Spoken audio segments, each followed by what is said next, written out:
Hey guys, and welcome back to another YouTube video. In this video I'll be doing the Fremantle vs Essendon game review, going through who went well, who didn't go so well, and if I'm really going to be taking or looking at any of these guys going into the future, as it seems like a couple of these guys had really good performances and a couple of them sort of stunk, mainly Hayden Young, and how he is dropping like a really quickly at the moment, and how he is almost a definite upgrade to Sicily when he's out of his bye. But I have enough cash on hand to be able to actually make that maneuver, and it might mean me settling for like a Mills instead of like a Laird type person at that M7 M8 role.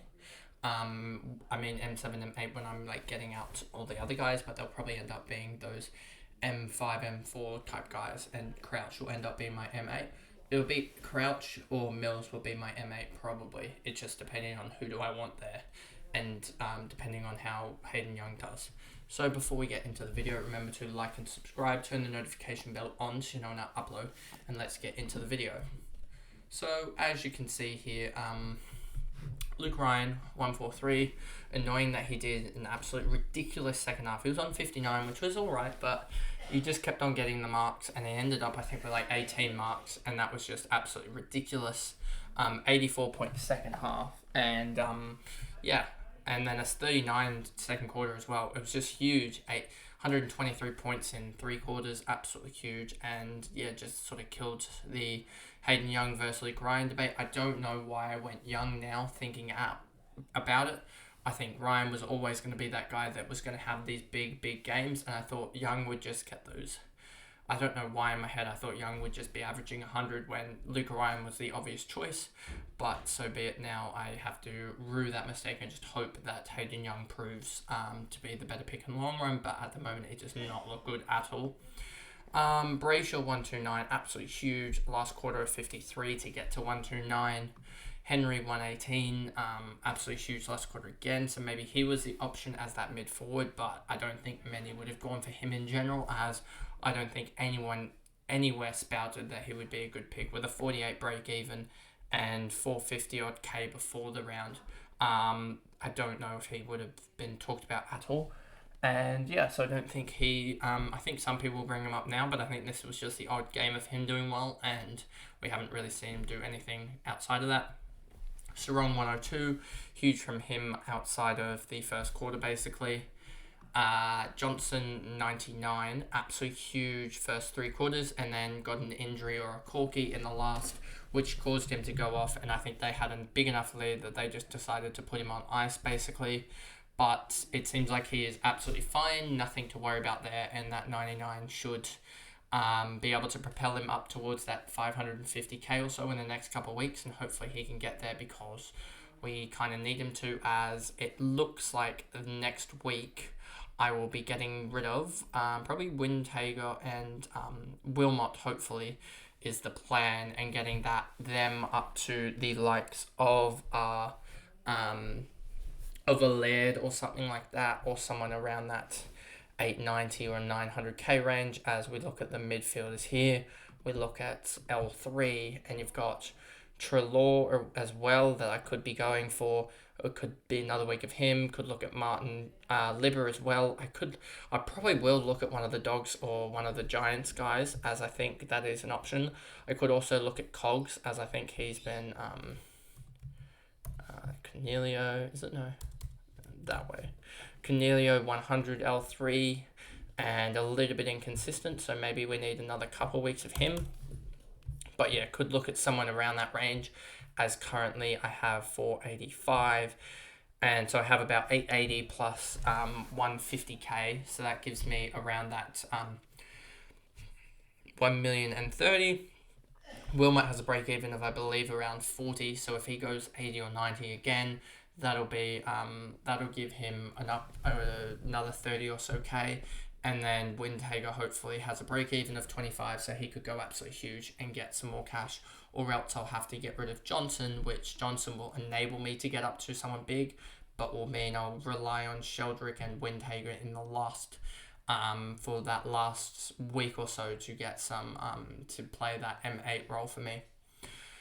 And then you've got here, so we talked about Johnson, O'Meara, Jackson fell apart. Basically, I knew this was going to happen, and this is the reason why I didn't go for Jackson, is I just wanted one more week of reliability in terms of at least that with Jackson being as the sole ruck, because he had to kick 3 goals, 1 to get an 89. And if he's not doing that, which he shouldn't do consistently, he'll kick 1 or 2 goals in some games. He's going to be back down into the 70s, and that's just not good enough for a guy around that 800k range or so. Darcy 141, he is break even, so he's going to drop down after an 82. Fife was alright. Schultz, Clark, Young, very, very disappointing. Just didn't get into the game at all, and this last quarter was really disappointing. I was hoping for a 22-point last quarter, get him up to like that 80 range, but 61 is really, really disappointing. So it was Kelsey, Frederick, Walker, Hughes, Erasmus, and no one else here really to talk about. Then we move over to Essendon, and it was the Nick Martin show. And a 26-41-32, absolutely huge, was on 99 at 3/4 time, and slowed down a little bit in the last with a 13, but did enough damage basically and got the 112, and now is priced at, I believe, 840k. So he's been absolutely fantastic, and is probably in my mind the outright third best winger in the comp, and is closing fast on the likes of Dacos and Gordon. I'd probably have Dacos and Gordon in the All-Australian 22 at the moment, but Martin is closing fast, and it'll be really a show of what type of player he is when they come back, if he has actually really upped his game dramatically, or whether he'll just drop back to that. It's, I think, pre the injuries to Setterfield and Shield and others, and Parrish, he was a 19-20 disposal guy. Whereas post, when they're actually injured, he's gone up to like 29 or 30. So I think he could find a middle ground of 23, 24. But I'm worried that when they come back in the next week or two, slips back to that 19, 20 disposal range. Merritt did his job. Andy McGrath, of course, he's paying out once all the people have gotten off of him. Hobbs, 105. He's been pretty consistent and pretty good. Him and Keys have paid out pretty well. Ridley, Parrish, Heppel, Stringer, all these guys. Parrish is becoming more and more unders almost. He's going to drop into the 8s now.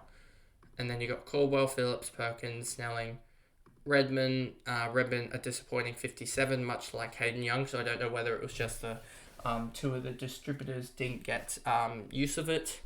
Durham, 56, Kelly, Wright, Laverde, Guelphy, Langford, Wiedemann, no one else here really, and Menzies came on as the sub and got 23, which is actually a fair effort from him, but I expect him to have other bad games, and that's why I think his price will stay, and he's not really a growth asset for us in terms of value and price, so I wouldn't be picking him up at all. I'd be dumping him at this point if you do have him, but I think that's mostly dead teams and Bombers teams that have him for that 1.5%. But that is basically the review of this game, and notable outcomes of this game is the Ryan and Young debate is basically settled. It's Ryan and not Young. Brayshaw and Merritt did what they did. Nick Martin dominated pretty much, and basically showed that he is one of the form guys to get at the moment, but I'm worried when all those guys come back that his output does drop a little bit. And then McGrath's finally paying out, but I'm just waiting for him to drop a 60. Hobbs was another good pick, and Johnson is probably the premier rookie at the moment, having a break even of, I believe, in the 20s. Is it 25? Let me just quickly check before I end off this video. Johnson's break even is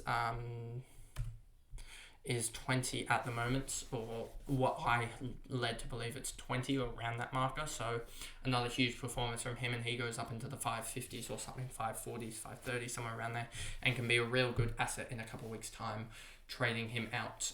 So hopefully I'm able to save him, and I might be able to get like a Steele or a Mills next week, and then be able to get a Laird or something the week after, as when I trade out Johnson, he'll have a lot more cash on him.